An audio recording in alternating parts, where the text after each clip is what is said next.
जय माता दी। आप सभी का स्वागत है आपके अपने एस्ट्रो टीवी यूट्यूब चैनल पर। आप सभी को नवरात्रि के पावन पर्व की हार्दिक शुभकामनाएं।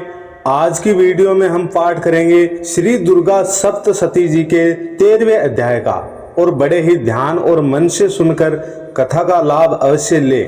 आइए शुरू करते हैं देवी के इस 13वें अध्याय का पाठ। नवमी तिथि के दिन आप सभी भक्त अवश्य करें, ताकि देवी माँ का आशीर्वाद और देवी माँ की कृपा आप पर जन्मों जन्मों तक बनी रहे। 13वें अध्याय में राजा सूरत और वैश्य को देवी का वरदान मिला। महर्षि मेधा ने कहा, हे राजन, इस प्रकार देवी के उत्तम महात्म्य का वर्णन मैंने तुमको सुनाया। जगत को धारण करने वाली इस देवी का ऐसा ही प्रभाव है। वही देवी ज्ञान को देने वाली है, और भगवान विष्णु की इस माया के प्रभाव से तुम और ये वैश्य तथा अन्य विवेकी जन मोहित होते हैं और भविष्य में मोहित होंगे। हे राजन, तुम इस परमेश्वरी की शरण में आओ। यही भगवती आराधना करने पर मनुष्य को भोग, स्वर्ग तथा मोक्ष प्रदान करती है। मार्कंडेय जी ने कहा, महर्षि मेधा की ये बात सुनकर राजा सूरत ने उन उग्र व्रत वाले ऋषि को प्रणाम किया, और राज्य के छिन जाने के कारण उसके मन में अत्यंत ग्लानि हुई, और वह राजा तथा वैश्य तपस्या के लिए वन को चले गए और नदी के तट पर आसन लगाकर भगवती के दर्शनों के लिए तपस्या करने लगे। दोनों ने नदी के तट पर देवी की मूर्ति बनाई और पुष्प, धूप, दीप तथा हवन द्वारा उनका पूजन करने लगे। पहले उन्होंने आहार को कम कर दिया, फिर बिल्कुल निराहार रहकर भगवती में मन लगाकर एकाग्रता पूर्वक उसकी आराधना करने लगे। वह दोनों अपने शरीर के रक्त से देवी को बलि देते हुए 3 वर्ष तक लगातार भगवती की आराधना करते रहे।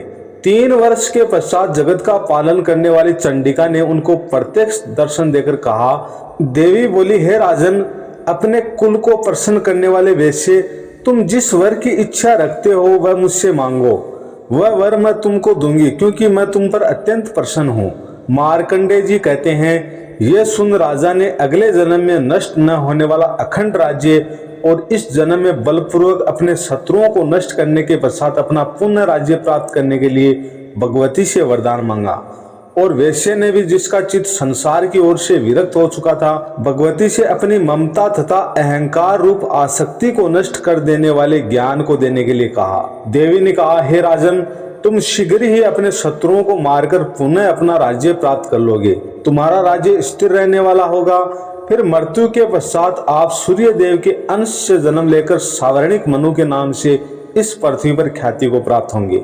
हे वैश्य, कुल में श्रेष्ठ आपने जो मुझसे वर मांगा है वह आपको देती हूँ। आपको मोक्ष को देने वाले ज्ञान की प्राप्ति होगी।